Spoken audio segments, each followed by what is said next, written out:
I think some of those guys are over there. They didn't pay you to say that, did they? No, they did not. Okay. That's good. Although I will take payment.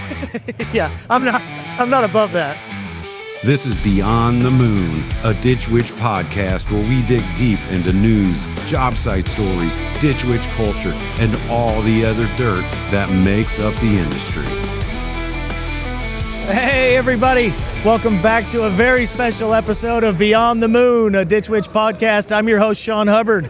We are sitting in the Oklahoma City Convention Center where we're hosting our 2025 equipment seminar. So this is an event that we look forward to every year. We fly in about 350 folks. We've got dealers and we've got their customers and contractors from all over the globe checking out all of our equipment. So we just got done with our opening ceremonies where we've got some stands set up back here and a stage where our guy Greg Wolf really puts a spotlight on all of our new offerings and our new products and really tries to showcase to the contractors how Ditch Witch can partner with them to put a bunch of money in their pockets. So as folks are walking around this evening, I'm going to snag them and we're going to have a quick little one-on-one conversation and see if we can't just figure out how their experience has been in Oklahoma City and what the relationship that they have with their Ditch Witch dealer means to them. So let's go. All right, we're back with Mr. Matt French. How are you, Matt? Doing great. How are you? Pretty good. So Matt and I were talking just a minute ago. He's from all the way across the state in Tulsa, Oklahoma, and you work for Fastco. Yes. Yeah, so what's your role within the company? Tell me about the business a little bit. We're third generation fiber optic telephone installers. Been doing this since I was come out of the womb, basically. Yeah. So I walk. I've been on the job. Do you guys primarily just run like smaller drills, or you guys have plows? Or tell me about your equipment a little bit. Yeah, we've had everything. I mean, we've had 21s, 20s. Right now, we basically run an AT40. Oh, yeah? It's basically all the power we need, probably more than we should sometimes, Right. but we know we're going to get the job done when we need to do it. We have the 125, obviously. Oh, yeah. But we also have bigger plows. We have D7 dozers that we plow in mainline. We do a lot of cross-country stuff. Oh, so wow. We basically have what we need. We've done it long enough that we know what we need. Yeah. And we know where we need to go and who to deal with. Well, you mentioned you have an RT 125. What do you think about that equipment? I was just up in Wisconsin with another contractor, and he's running some RT 125s, putting in fiber work up there, and he seemed to like it. I mean, what's your overall? It's a great machine. Yeah, it's got enough power for the mid-size, but it doesn't take up the footprint's not as big that you can't get it into tight areas. Yeah. So that's where we find a lot of issues is the areas we work in are tight, so we can't get a big footprint of a machine. So we can't get something that's like 8 foot wide. We need something a little smaller. Yeah. But other than that, it's great for what we need to do. Yeah, that makes sense. So talk to me. I think you used the word family a little bit ago when you were talking about Ditch Witch of Tulsa and some of those folks. Can you just talk to me about that relationship? Where did that start, and what's that look like? I'm going to be brutally honest. Let's do that. I've got accounts at Cat, Bobcat, any piece of equipment I've probably got an account. Yeah. I told my salesman earlier, the only place that I feel like I'm a family member is Ditch Witch. Yeah. I can call my salesman. I can call my service manager. I know everybody by name. Yeah. I'm a person, man. If I call Cat, Bobcat, I'm just a number. Right. And they'll call me back later. Yeah. We'll get to it when we get to it. Ditch Witch goes above and beyond, and they try to do something to help me because they know that every second is $1 in my pocket. Right. So they're legitimately concerned about helping me. Yeah. And so anything I can do with them, I try to do with them. Yeah, that makes sense. Time is money, right? It is. It's time is money. Yeah, and I think some of those guys are over there. They didn't pay you to say that, did they? No, they did not. Okay. That's good. Although I will take payment. Yeah, I'm not above that. Awesome.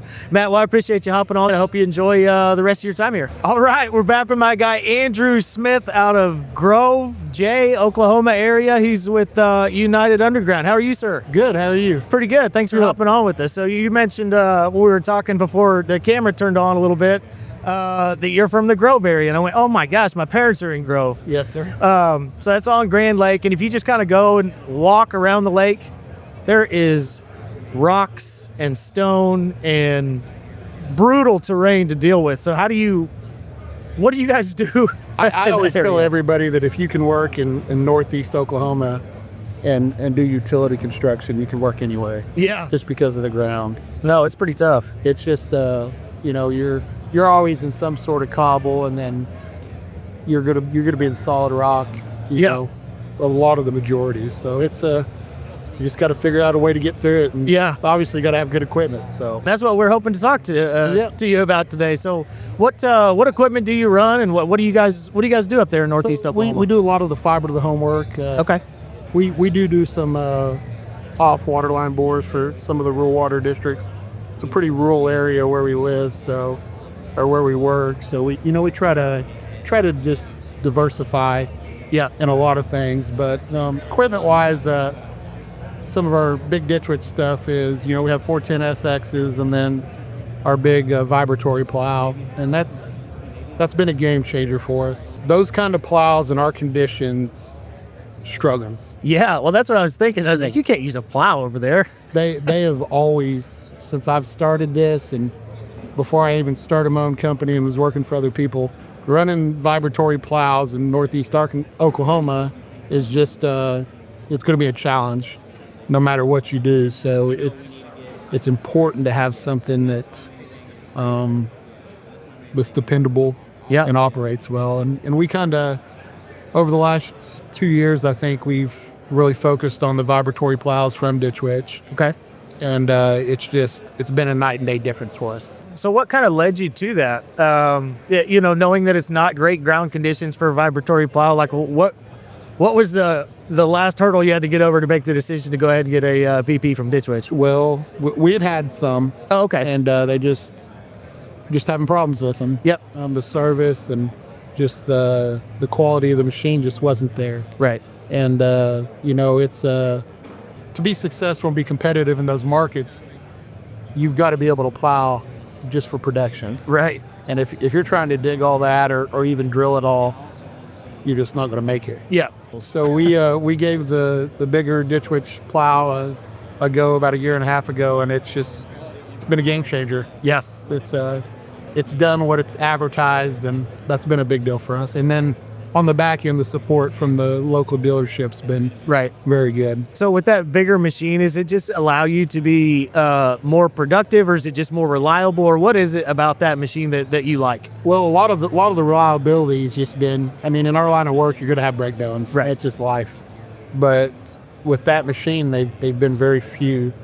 And like I said, the support that comes with it's been just helpful. But the quality of what it does is just speed-wise and, distance and footage, it's just, we're getting a lot with that machine. Yeah, that's awesome. So you said you started your own company. So does that mean you're the owner of United Underground? Yeah, I'm a part owner. Me and my partner, William Faust, he's on vacation this week. Yeah. Or he'd be here. But yeah, me and him own it. We kind of owner-operators. We get out in the field and work too. How's your relationship with the folks over there at Ditch Witch of Tulsa? Great. It's kind of a newer friendship. Yeah. A newer relationship, but it's been good. Like I said, they've been really supportive of us as far as helping maintain the equipment. Yeah. And then just products in the field as well. Yeah. Awesome. Yeah. Well, I'm glad you're here, and I'm glad you hopped on the podcast with us. Yeah. Appreciate you having me. All right. Well, here we are with my brand new friend, Bill Estep with V&C Excavating out of Ohio. How are you, sir? I'm doing great. Good. Thanks for hopping on with us. Can you tell me a little bit about your company? Where are you based out of? What do you do? So we're based out of the central Ohio, Columbus area, and we build the infrastructure of the Midwest. So work in the power companies, power grids, build the substations and the electrical T-line right-of-ways and stuff like that. So you have a bunch of drills, vacuum excavators. Like, what's your fleet look like? We run a lot of dirt and rock, and we punch holes, pour concrete, and we do a lot of hydro excavation, and just in the excavation portion of it, and build the access roads in and out. Do a lot of civil parts of it. So how long you been doing that? This is our 26th year in business. 26 years. So you're not the new guy on the block. No, then my new title is founder. I don't know what that means. It means kind of shut up and go back in the office. I think the boy's running the house. That's right. We've heard enough of you, founder. Why don't you guys sit down for a minute? So how long have you been a partner with Ditch Witch? So years ago, we've had the Ditch Witch suck trailers and stuff and different trenchers and throughout the year. And recently we was approached from an old-time friend in the equipment business. And he said, we've got these big Ditch Witch trucks. And I said, what's that? And he sent me this flyer, this big black truck. And I was like, whoa. Yeah. Never heard of it. And I was afraid at first, that's for sure. Were you afraid of it just because it was new? I mean, and you got it's not a proven unit, right? And you've been in that industry. So, like, what was your hesitation in getting into a W12? Well, so you've got, we've had a lot of different back trucks from all the different manufacturers over the years, rented them, bought them, sold them and everything, broke them and fixed them. Right. So the broken part was what cost you the most money, your downtime. You're working in the infrastructure, you work off of time and downtime you can't have. Right. So he shows up with this truck that's been around for a couple of years. I'm like, it's not like buying, let's say, a Ford or Chevy. It's been around a while. This ain't either one. I'm like, you're crazy. There's no way in the world I'm gonna take a chance on something like that. Yeah. We set up a couple demos. They showed up and we put one of our vac trucks up against his vac truck, and we technically beat by just a little bit, but I still beat. He still was the ouch on that. But That's right. We were real impressed with his truck, the Merc, the way the ergonomics and all that. My boy can speak more on that, but the fact that the truck had so many different moving parts, and it was everything was like overdone, like super, super solid and thick and looked like it was, you can see if something's built to last or just built. Right. It looked like it was built to last. You have two W12s now, is that correct? 2 W12s. When you bought your first one, did everything just go smoothly? Did you have any, first unit hiccups, or what was that like? Out of 2 of them, we put unit numbers. One was 156, 157, and 156, no hiccups at all. We put them on a project up with 2 other back trucks that we'd already had, and we run 4 trucks. And the fuel consumption was almost double on the other trucks. To be honest with you, wouldn't believe it now. Wow. The W12s use way less fuel, but the 156 truck did really good. I'm talking 3 months, no issues. We were back in 48,000 feet of trench in a live substation with these 4 trucks. And the one truck, it was breaking down. Nothing was ever major. It was just like a door handle, or there was a wire issue with the harness they were already aware of, so they were watching it. Right. But I can sit here and tell you there were some things that broke, but nothing really affected the longevity. Truck was just more of a kind of piss you off because something broke. It was a nuisance. Yeah, it's a nuisance. Like, man, we got to get this thing going. Every time there was an issue, Ditch Witch Columbus team was on it that day, that morning. Yeah, that's big time. Your engineers and your manufacturing was like overnighting and chasing parts out, and nothing was ever major, minor stuff. So hands down, I was thinking I'm so used to the other back trumpet companies, I'm down for a week or so. Yeah. I was never down for more than maybe 4 hours, and I think one time it was 1 day on that truck, but that's minimum in our business. So the treatment and the relationship that you have with your Ditch Witch dealer there, is that normal in your line of work to have like that type of service, or what does that mean to you as a person and as your company? Well, so it's definitely not normal. We really put them to the wire because of the project we were on, and the customer we have is real demanding on productivity, and you work on power outages, and there's a lot of things being done. So it's definitely not normal. And obviously when stuff breaks, the employees turn in, or me and the superintendents are on the phone with Ditch Witch climbing like, hey, this broke, boom, boom, boom. Next thing you know, they're like, okay, boom, they're on it. Yeah. That was rare. We're used to saying, well, they'll be out next week.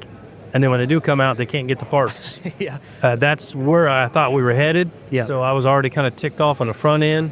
And then next thing you know, woosah, they cooled me right down, and we're up and running. So that was different for us. Do you think there's any way we could blame that malfunction on Chapman Hancock? Probably. He does, everything he touches falls apart. I couldn't agree more. I couldn't agree more.